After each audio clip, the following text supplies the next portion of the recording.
Hey, this is Nick Vyner, and you're watching The Music Enthusiast. Hi, I'm Sarah from the Music Enthusiast, and today I'm here with Nick Vyner. How are you? Hey, I'm doing well. Thanks for having me. No problem. I am obsessed with Foundation. Now I'm obsessed with Flood. Like your music just keeps getting better. Thank you so much. No problem. Um, Before I found fangirl even more, like what was the first thing you listened to today?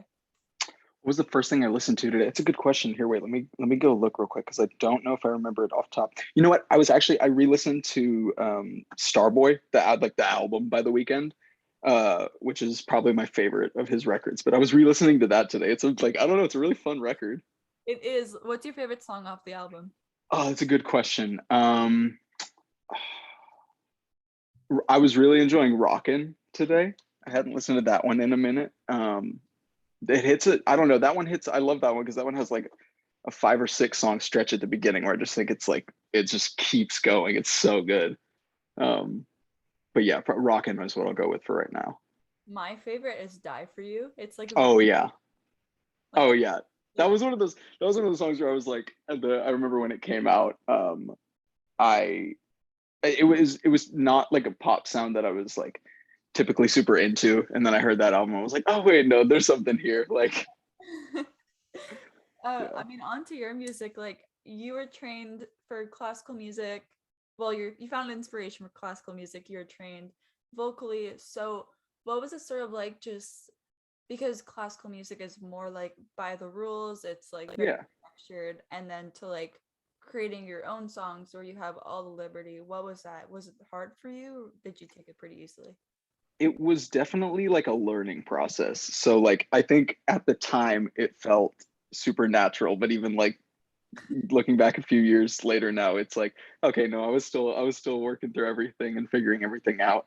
I always like to say that like I think studying classical music and doing vocal training and all that, working on that for so long kind of like allows me to just operate off instinct when I'm working on my own music, which is like huge for me because I am definitely not the kind of person who like can go into something with like a super specific intention about what we're like working on that day. I kind of just gotta like see what comes to me. And I find it to be a little bit more of a rewarding process when I do that. So yeah, the classical music has just been like huge for giving me a baseline of understanding enough to yeah operate off instinct and just go with the flow.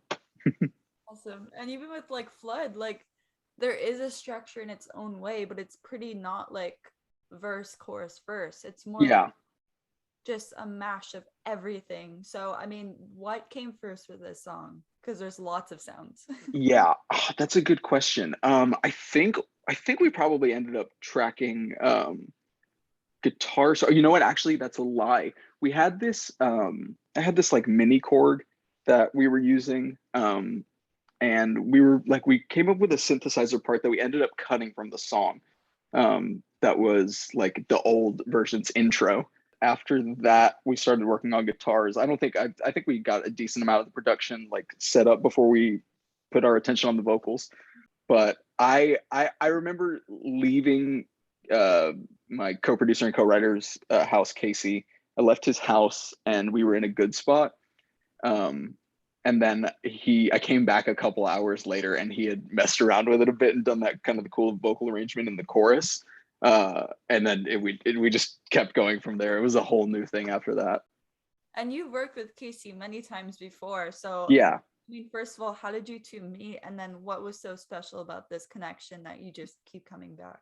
Yeah. Well, we met at a at a like basically like a high school music summer program that was put on by the Grammys. Oh, Um, yeah, we were both out in LA for it, and we met there. Kind of stayed in touch after that, and then he graduated high school a little bit before I did, and so he moved out here and started.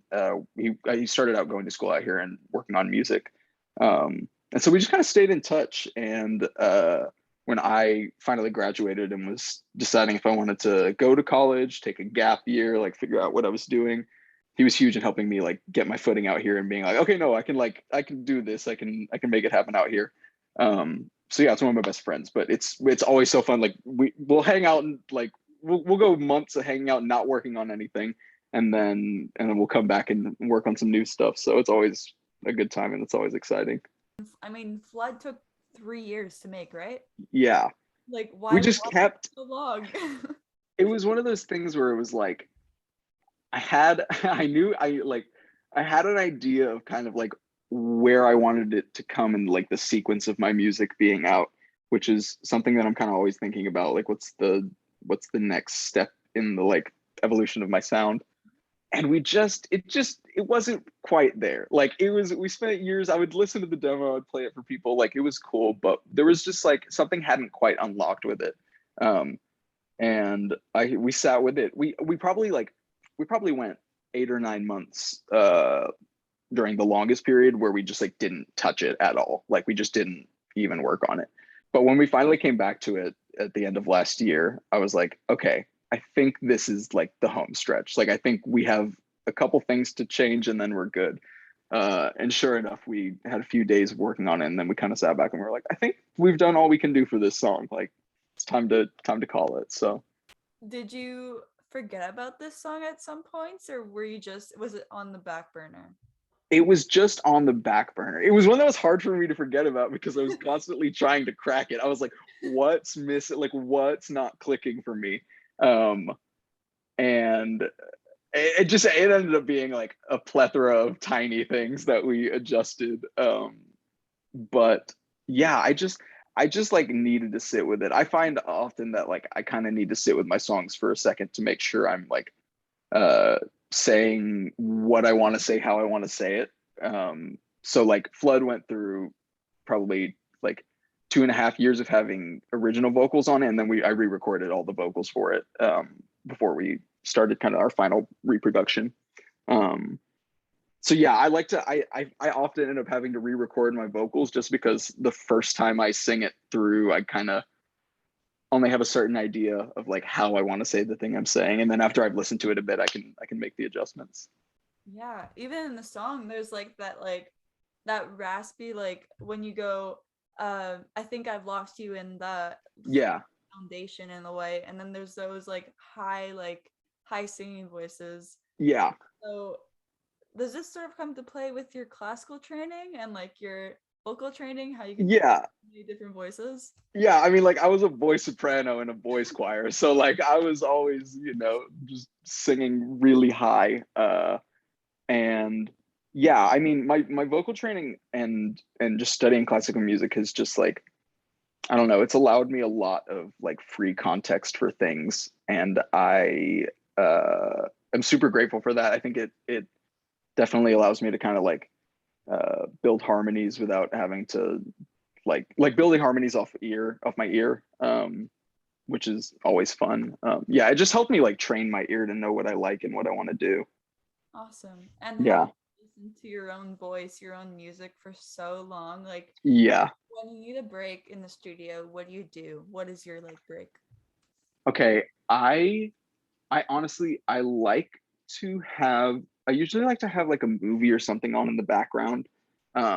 Sometimes the movie's super intentional. Like sometimes I'll like go into my like my DVD collection and be like, okay, I have a movie that I want to put on today, which always feels a little silly because then it's like I'm just trying to manifest something from the vibe of the movie.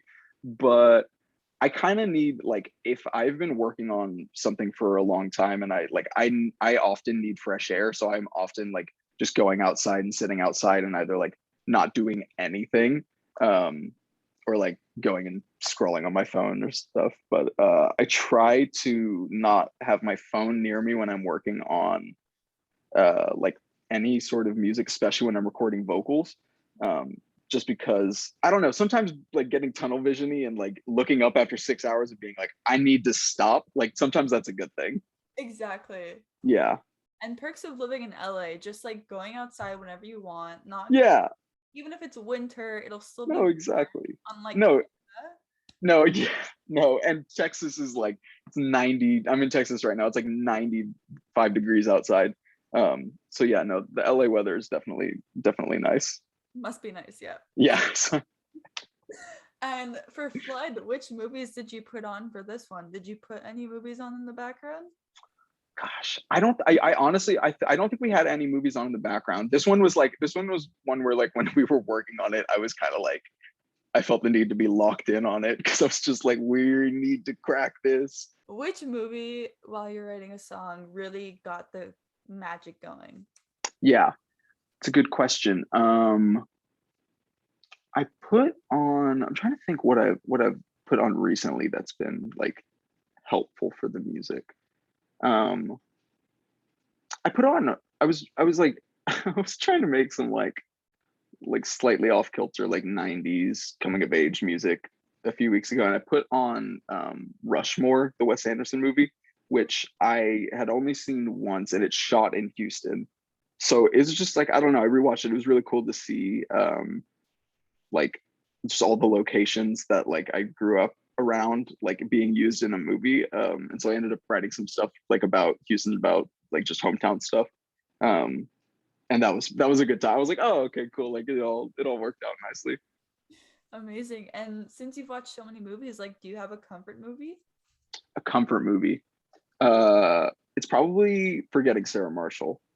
Oh my God, I love that movie. Yeah, I think that movie's hilarious. That's one of those movies where it's like they got a bunch of famous people in their cast before they had like their celebrity stock had risen a ton. And so every 15 minutes a new like incredibly famous person pops up in that movie.